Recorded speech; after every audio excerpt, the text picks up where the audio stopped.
दैनिक जागरण संवाद संपादकीय। भारत के लिए ज़रूरी होता है ईरान का साथ।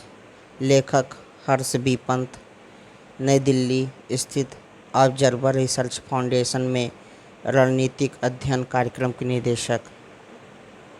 ईरान के नवनिर्वाचित राष्ट्रपति इब्राहिम रईसी ने अपने पद की शपथ ग्रहण कर ली। उनके शपथ ग्रहण समारोह में शामिल होने के लिए भारतीय विदेश मंत्री एस जयशंकर भी तेहरान में उपस्थित रहे। अपने 2 दिवसीय ईरान दौरे पर जयशंकर इस आधिकारिक कार्यक्रम में शिरकत करने के अलावा कई द्विपक्षीय बैठकों में भी हिस्सा लेंगे। 1 महीने के भीतर जयशंकर का दूसरा ईरान दौरा यही दर्शाता है कि तेहरान किस प्रकार नई दिल्ली की प्राथमिकताओं में है। दरअसल मौजूदा वैश्विक भू-राजनीतिक समीकरणों में ईरान की स्थिति जटिल होते हुए भी बड़ी महत्वपूर्ण बनी हुई है। विशेषकर भारत के लिए ईरान की खासी अहमियत है, लेकिन इसमें कुछ पेंच भी फंसे हुए हैं। जैसे अमेरिका ईरान के बीच उलझे हुए रिश्तों के कारण भारत के समक्ष अक्सर दुविधा की स्थिति बन जाती है। वाशिंगटन ने तेहरान पर कुछ प्रतिबंध लगाए थे। हालांकि दोनों देशों में सरकारें बदल गई हैं, फिर भी गतिरोध टूटने के आसार नहीं दिख रहे। यह भी एक दिलचस्प संयोग है कि अमेरिका में अपेक्षाकृत कट्टर डोनाल्ड ट्रंप प्रशासन के दौरान ईरान में उदारवादी नेता शासन की बागडोर संभाल रहे थे। वहीं अब अमेरिका की कमान उदारवादी बाइडेन संभाल रहे हैं, तो ईरान में कट्टरपंथी रईसी का राज आ गया है। वैसे तो बाइडेन ने राष्ट्रपति बनने के बाद अपने पूर्ववर्ती ट्रंप की नई नीतियों को पलट दिया, लेकिन ईरान को लेकर उनकी नीति कमोबेश वैसी ही रही। अभी तक यह स्पष्ट नहीं हो पाया है कि अमेरिका रईसी जैसे कट्टर माने जाने वाले नेता के साथ किस प्रकार आगे बढ़ेगा। इस अनिश्चितता को लेकर भारत के समक्ष समस्याएं और बढ़ जाती हैं। वैसे तो भारत की विदेश नीति के लिए ईरान हमेशा से महत्वपूर्ण रहा है, लेकिन वर्तमान परिदृश्य में उसकी महत्ता और बढ़ गई है। यही कारण है कि ईरान को साधने के लिए भारतीय प्रयास एकाएक तेज हुए हैं। इसकी सबसे बड़ी तात्कालिक वजह अफ़गानिस्तान है। वहाँ तेज़ी से बदल रहे समीकरणों में केवल ईरान ही ऐसा देश है जिसका सोच भारत से बहुत मेल खाता है।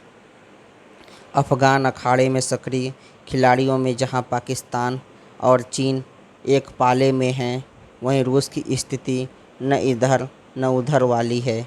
ऐसे में अफ़गान सीमा से सटे देशों में केवल ईरान का रुख ही भारत के अनुकूल है।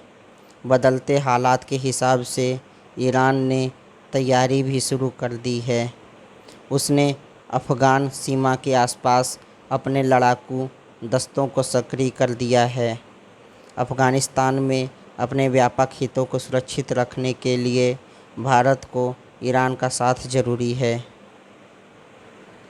दूसरे महत्वपूर्ण मसलों की कड़ी भी कहीं न कहीं अफ़गानिस्तान से जुड़ी है।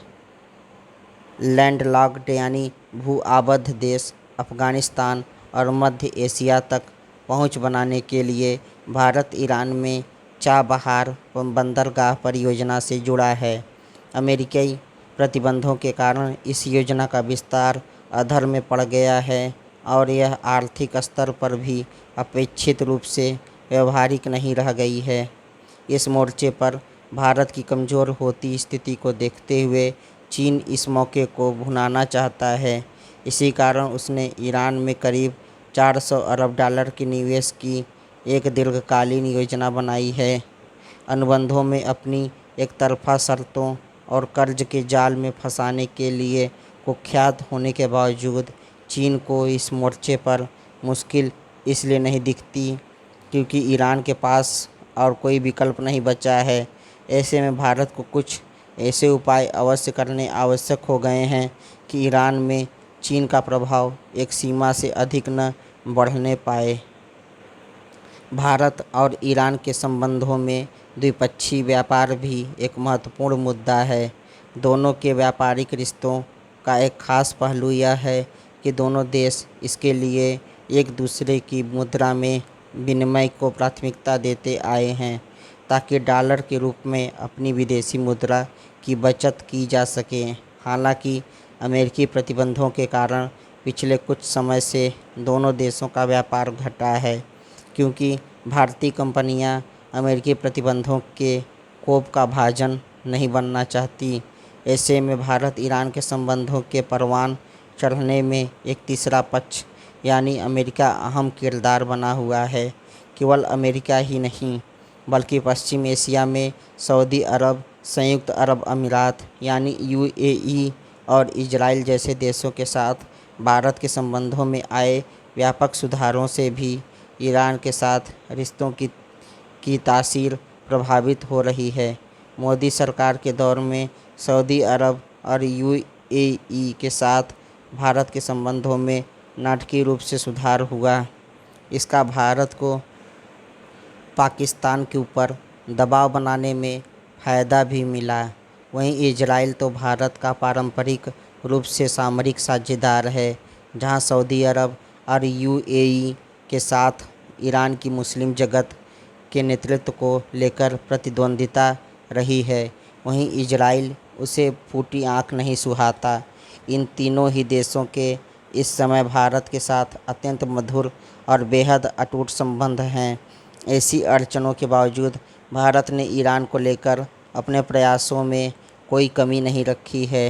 यह बहुत ही स्वाभाविक है, क्योंकि ईरान को भरोसे में लेने के लिए भारत को अतिरिक्त प्रयास करने ही होंगे।